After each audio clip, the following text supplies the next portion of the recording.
নমস্কার, my story my blog চ্যানেলের আরও একটি নতুন দিনে আপনাদের সবাইকে স্বাগত। আশা করি সবাই খুব ভালো আছেন। আজকে সকাল থেকে আমি আবার আমার ব্লগটা শুরু করলাম।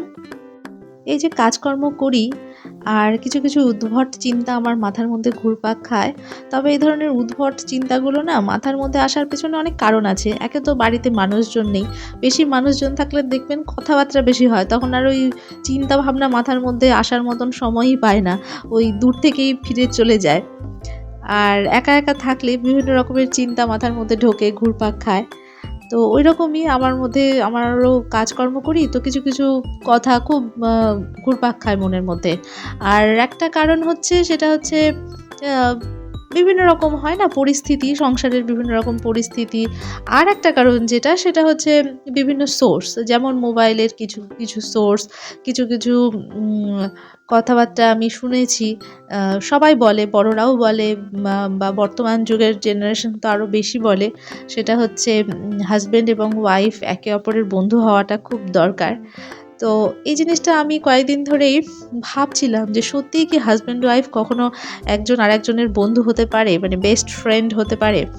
বন্ধু না হয় হলো, কিন্তু খুব ভালো বন্ধু, সেরকম বন্ধু বলতে যেটা আমরা বুঝি, হাজব্যান্ড ওয়াইফ একে অপরের মধ্যে বন্ধু হতে পারে কি পারে না।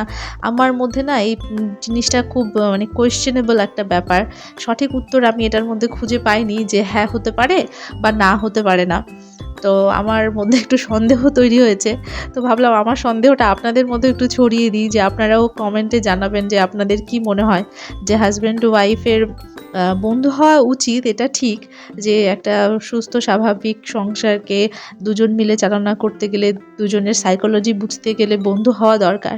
কিন্তু আদৌ কি হাজব্যান্ড ওয়াইফ বন্ধু হতে পারে বা বন্ধু হতে চায় একে অপরের? তো এটা আমার মনে হয় একটু কনফিউশন আছে এর মধ্যে। তো ওই বিষয় নিয়ে আজকে একটু কথাবার্তা বলবো। আর আমার কাজকর্মগুলো দেখতেই পাচ্ছেন আমি চটজলদি শুরু করে দিয়েছি। তার কারণ আজকে আমাকে বেরোতে হবে এক জায়গায়। সেটা হচ্ছে মেয়ের স্কুলের স্পোর্টস আছে। তো এর আগের বছর স্পোর্টসে নাম দিয়েছিলাম না। তো এবছর আবার স্পোর্টসে নাম দিয়েছে, পার্টিসিপেট করছে। তো সেখানে যাবো জন্যই সকাল থেকে রান্না-বান্না কাজকর্মগুলো সারছি আর একটু একটু করে আপনাদের সঙ্গে শেয়ার করছি। তো যে বিষয়টা নিয়ে বলতে চাইছিলাম, স্বামী-স্ত্রীর বন্ধু হওয়ার ব্যাপারটা। বন্ধু বলতে আমাদের মাথাতে ১ম এই যে জিনিসটা আসে সেটা হচ্ছে এজ, বয়স। বন্ধু মানে আমরা সাধারণত বুঝি যে আমাদের একই বয়সের যারা, তারাই আমাদের বন্ধু হবে। একজন অল্প বয়স্ক আর বেশি বয়স্কের বন্ধুত্ব খুব কমই দেখা যায়। আমাদের সোসাইটিতে তো সেরকমটা খুব একটা দেখা যায় না। বা যেটা হয় দাদু-নাতির সম্পর্ক, সেটা একটু বন্ধুসুলভ সম্পর্ক হয়। কিন্তু অ্যাকচুয়ালি আমরা বন্ধু বলতে যেটা বুঝি সেটা হচ্ছে বেস্ট ফ্রেন্ড বা আ একই এজের যেটা হয়। এবার স্বামী-স্ত্রীর ক্ষেত্রে যেটা হয়, যে সমস্ত কাপলদের এজ মোটামুটি সমান, সমান একই রকম এজ, আ তাদের ক্ষেত্রে তারা ১ম এ বন্ধুই থাকে। যে সমস্ত ক্ষেত্রে লাভ ম্যারেজ গুলো দেখা যায়, তারা আম আ বন্ধু বা প্রেম ভালোবাসার বন্ধুত্ব থেকেই তারপরে বিবাহিত জীবনে প্রবেশ করে। ওইজন্য তারা একসময় বন্ধু হয়। কিন্তু পরবর্তীতে কি সেই বন্ধুত্বটাই থাকে, না স্বামী-স্ত্রী পর্যায়ে চলে আসে, এটা আমি ঠিক জানি না। কারণ আমার তো লাভ ম্যারেজ না, আমার অ্যারেঞ্জ ম্যারেজ। আর অ্যারেঞ্জড ম্যারেজে কি হয়, একটু এজ গ্যাপ থাকে হাসব্যান্ড ওয়াইফদের মধ্যে। তো ওইজন্য এটাও মানে এজের ব্যাপারটা যেটা বন্ধু হওয়ার, সেটা আ এজের ব্যাপার না থাকলেও ওই মেন্টাল ব্যাপারে চলে আসছে ডাইরেক্ট। তবে দুটো ক্ষেত্রেই যেটা আমার মনে হয়, সেটা যারা বন্ধু থেকে স্বামী-স্ত্রীর সম্পর্কে জড়ায়, তারা মনে করে যে ২ জন দুজনের স্বামী-স্ত্রী হয়ে উঠতে চায়। একসময় তো বন্ধু ছিল, ওইজন্য স্বামী-স্ত্রী হয়ে উঠতে চায়। আর যারা স্বামী-স্ত্রীর সম্পর্কে ১ম এ আবদ্ধ হয়, পরবর্তীতে তারা নিজেদের মধ্যে বন্ধুত্বের সম্পর্ক গড়ে তুলতে চায়। তো দুটোই জরুরি। হাসব্যান্ড ও ওয়াইফ এর মধ্যে শুধুমাত্র বন্ধুত্বের সম্পর্ক থাকবে বা স্বামী-স্ত্রীর মধ্যে যে ধরনের রেসপেক্ট থাকে ওইটা থাকবে না, সেটা কিন্তু না। অ্যাকচুয়ালি এখানে মেয়েদের একটু বেশি স্যাক্রিফাইস করতে হয় বলে আমার মনে হয়। কারণ হাসব্যান্ডের এটা এক্সপেকটেশন থাকে যে আমার ওয়াইফ আমার বন্ধু হবে। সেটা হচ্ছে আমার কখনো দুঃখের কথা, সুখের কথা, অতীতের কথা বা ভবিষ্যতের কথা প্ল্যানিং নিয়ে আমি আলোচনা করতে পারবো।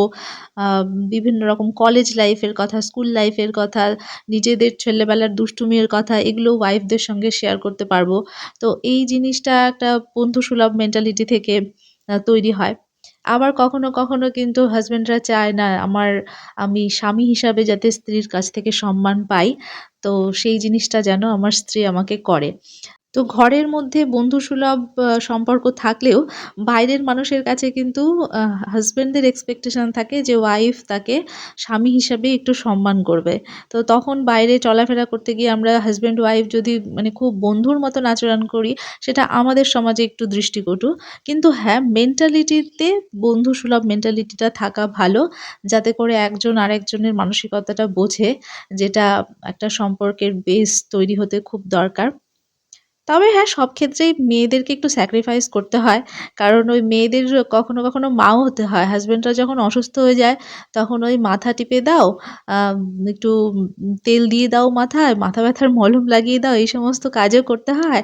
আবার বন্ধুর মতন আচরণও করতে হয়। আবার তো স্ত্রী আছেই, স্ত্রীর দায়িত্ব পালন করতে হয়।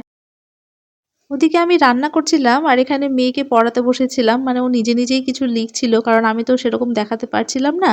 তো এখানে হ্যান্ডরাইটিং গুলো প্র্যাকটিস করছিল ইংরেজিতে। তো এগুলো লিখেছে আর এদিকে এবিসিডিও লিখেছে আর ছবি এঁকেছে। ছবি তো আঁকতেই থাকে। মানে যতটুকু পড়বে তার থেকে বেশি আঁকবে। তো বলছে, মা আমি ভগৎ সিং এঁকেছি। কাজকর্ম শেষে, রান্নাবান্না শেষে আমি স্নান-দানও করে নিয়েছি আর কিছু কাপড়ও কেচেছি, যেগুলো বেড কভার আজকে তুললাম। যেদিন আমি তুলি সেদিনই কেচে দিই। মানে যেদিন, যেদিন চেঞ্জ করি, নোংরা হয়ে গেলে ২ দিন ৩ দিন পর, পর আমাকে তো খুব ঘন, ঘনই কাচতে হয় যেহেতু বাচ্চা ছোট। ওইজন্য যেদিন তুলে নিই সেদিনটাই কেচে দেওয়ার চেষ্টা করি। আর যেহেতু ভিডিওটা লম্বা হয়ে যাচ্ছে, ওইজন্য আমি যে কথাটা বলতে নিয়েছিলাম সেই কথাটা শেষ করার দিকে এগিয়ে যাই। যে হাসব্যান্ডরা ওয়াইফের মধ্যে বন্ধু খুঁজে পেতে চায় ঠিকই, কিন্তু ওয়াইফরা কি হাসব্যান্ডের মধ্যে সেই বন্ধুত্বটা পায়? বন্ধুত্বের সম্পর্কটা গড়ে তুলতে পারে? তো এটা আমার একটু সন্দেহ আছে। কারণ বন্ধুর মধ্যে কি হয়? গল্প-গুজব, অনেক আলোচনা, এটা হয়, এটা ওটা অনেক কিছু হয়। তো আমার ক্ষেত্রে তো আমি যখন গল্প করি কোনো বিশেষ, মানে আমার কোনো ভালো লাগার হয়তো কোনো মুভি বা কোনো একটা ঘটনা ঘটেছে পাড়ার মধ্যে, সেই বিষয় নিয়ে যদি আমি হাসব্যান্ডকে বলি, তো দেখা যায় হাসব্যান্ড আমার কথা অর্ধেক শোনেই না। পরে যখন জিজ্ঞাসা করি, তো অর্ধেক কথা বলতেই পারে না। তো এইরকমটাই হয়। তবে আল্টিমেটলি যেটা মনে হয় সেটা হাসব্যান্ড ওয়াইফের সম্পর্কে ভালো বন্ডিং আনার জন্য বন্ধুত্বটাও কিন্তু দরকার। আর তারপরে আমরা এই যে চলে এসেছি মেয়ের স্পোর্টস যেখানে হবে সেখানে। তো এবার ফার্স্ট টাইম আর ছুটিও আছে আজকে, ওই জন্য হাজবেন্ডকে বললাম তুমিও চলো সঙ্গে। তবে আমার আর বলার অপেক্ষা রাখে না, যেহেতু মেয়ের প্রথমবার স্পোর্টস, তো হাজবেন্ড তো সেটা মিস করবে না। আর ওই যে আমার মেয়ে দেখতে পাচ্ছেন, ওই সামনে হাত আনলো, ওই দিক থেকে ২ নাম্বার লাইনে ওই যে ফার্স্টে দাঁড়িয়েছে। তো ওর টাইটা আবার উড়ে গেছে হাওয়াতে সাইডে। তো আমি দূর থেকে ইশারা করে বলছিলাম টাইটা ঠিক করার জন্য, কিন্তু বুঝতেই পারছিল না। আর এখানে এই যে সব ছেলেরা দাঁড়িয়েছে, মেয়েরা আসছে এদিক থেকে। তো ড্রিল করতে, করতে আসছে। খেলা হবে তো। আর খেলা রেজাল্টটা বলেই দিই, দেরি করব না। কারণ আমরা ওখানে অনেকক্ষণ দেরি করেছিলাম। একটা খেলা শুরু থেকে শেষ পর্যন্ত থাকতে গেলে মানে কি বিকেল হয়ে যায়। আর আমার মেয়ে অধৈর্য হয়ে যাচ্ছিল। আর এই সমস্ত মানে বাড়ির বাইরে খুব বেশি সময় থাকলেই ও অধৈর্য হয়ে যায়। ওইজন্য শেষ পর্যন্ত আর থাকিনি। তবে আমার মেয়ের ২ টো গেম ছিল। তো ২ টোতে কিছু হতে পারেনি। তো পার্টিসিপেট করেছে এটাই অনেক। আর এখানে ফ্ল্যাগ হোস্টিং হচ্ছিল। ওদের স্কুলের যে প্রিন্সিপাল, তো উনি ফ্ল্যাগ হোস্টিং করছিলেন। তো এখানে মেয়েরা ড্রিল করছিল। ওদের স্কুল ২ টো জায়গায়, একজনেরই স্কুল কিন্তু ২ টো জায়গায়, একটা যেটা নার্সারি স্কুল আর ওটা যেখানে আমার মেয়ে পড়ে ওটা অন্য জায়গায়। আর এখানে যেখানে খেলাধুলো হচ্ছে এখানে হাই স্কুল। তো এটা একটু অন্য জায়গায়। তো এখানে ওই হাই স্কুলের মেয়েদেরকে এখানে ড্রিল করে একটু মার্চ পাস করানো হচ্ছে। তবে আমাদের বাচ্চাদের ওইদিকে দাঁড় করিয়ে রেখেছে। আমিও অনেকদিন পর এরকম স্কুলের কোনো স্পোর্টসে এলাম। তবে বাচ্চাদের গেমগুলো কিন্তু খুব মজার। বড়দের তো দৌড়, হাই জাম্প, লং জাম্প এসব হয়ই। কিন্তু বাচ্চাদের এই যে বল কালেক্ট, ফুল পাতা এগুলো দেখে বলা, তারপরে আমার মেয়ের ছিল পাতা কালেক্ট করা। ও পাতা কালেক্ট করেছিল, এই যে এখানে দেখুন ওই যে আ আমার মেয়ে দাঁড়িয়েছে, 3rd পজিশনে দাঁড়িয়েছে, কিন্তু কি হয়েছে বলুন তো? ওর পাতা একটা পড়ে গেছিল। মানে ১০ টা পাতা কালেক্ট করতে বলেছিল। ওর ১০ টাই ধরেছিল কিন্তু দৌড়তে গিয়ে একটা পাতা হাতের মুঠো থেকে পড়ে যায়। ওইজন্য বেচারি আর প্রাইজ-টাইজ কিছু পেল না। আর ওইদিকে আবার ওয়াটারল্যান্ড এই সমস্ত গেমগুলো হচ্ছিল। তো বাচ্চাদের এই খেলাগুলো দেখতে ভালোই লাগছিল। তবে সবথেকে মজার বিষয় হয়েছে সেটা হচ্ছে গার্জেনদের খেলা। তো আমি তো পার্টিসিপেট করিনি কারণ আমি তো অতক্ষণ সময় ছিলাম না। লাস্টে হয়েছিল মায়েদের। তবে বাবাদের হয়েছিল। বাবাদের হয়েছিল রেস। তো আমার হাসব্যান্ড সেখানে দৌড়েছিল।